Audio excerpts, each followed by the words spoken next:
Enchantment is to enchant, to rechant, right? Encantamiento is the word in Spanish. Encantamiento is to be in the song. And so how do we return to the song that the wild is singing all around us?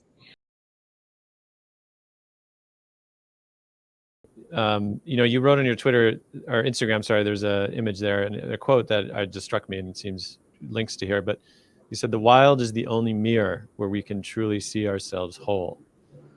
That I said? Yeah, I said that. Yeah, and that strikes me too as something, again, this idea of facing ourselves. So what does it mean to face ourselves in relation to the wild? Because I have some understanding too. What I mean when I say wild, or have come to understand about the wild, is that which is not human, and more than human, and that there's some power in that encounter, and that in some ways, right, the mission to control everything, the modern mission to sort of categorize and control and tame, in a way, the wild, somehow robs us actually of that capacity to be in relation. And yet you're inviting some kind of inquiry here that, again, the wild is the only mirror where we can truly see ourselves whole. And I'd love for you to just speak a bit on that in relation to this moment.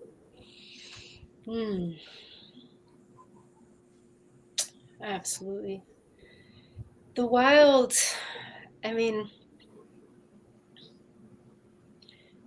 we are the wild. We have dressed up the wild in us. We have put ties, and we have put cars, we have put, whatever, all levels of conveniences. But the truth of the matter is that we are her. And when we sit with that in reverence, when we return to the forest in reverence, like in wonderment, we enter a world of enchantment. Enchantment is to enchant, to rechant, right? Encantamiento is the word in Spanish. Encantamiento is to be in the song. And so how do we return to the song that the wild is singing all around us? Yeah, and and this time, like this time right now is requiring something else of us.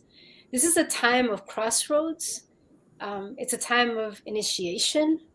It's a time of ritual. It's a time of reckoning in a way. We were born into the age of consequence. All of us here. Anybody alive right now was born into the age of consequence.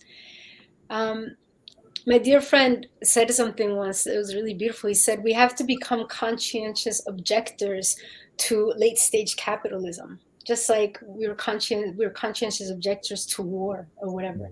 Because what brought us here,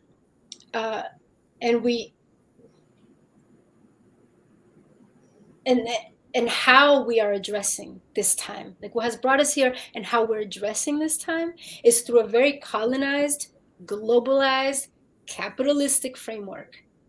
I heard this morning on Democracy Now! That the top 5 Pfizer and Moderna shareholders made $10 billion, with a B for Bob, $billion last week.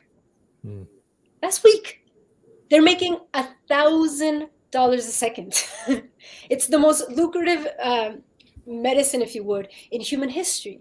And whether you believe that people should be vaccinated or not, irrelevant. The fact stands that Pfizer and Moderna are withholding the how-to on how to make these vaccines, despite leaders of the global south asking for them so that they can make them available to everyone, right? And it doesn't matter where you stand on the line of vaccine. The crux of it is they've made $10 billion last week and refused to let go of the goods. That's because we're addressing this whole moment through this capitalist, globalized, colonized mentality, right? Look, every dollar created heats up the planet. Climate change is not man-made, it is capital-made. And capitalism turns natural resources and human labor into a source for capital. Capitalism requires perpetual growth and is therefore a self-terminating logic. Mm. Capitalism is also the institution of white supremacy, patriarchy, hierarchy, and violence. This ideology, like ideological warfare, this expansion of capital is often couched in growth, jobs, stability, security. And we all play a small or large role in propping up that system. None of us, not even me, are as conscious as I am in all my doings, am free of that guilt, right? But it has become a meta crisis. We are in a meta crisis. And at this point, it's beyond politics and even economics. This is a spiritual crisis. This is a crisis of the imagination. It's an ancestral crisis. It's an all encompassing crisis of the soul.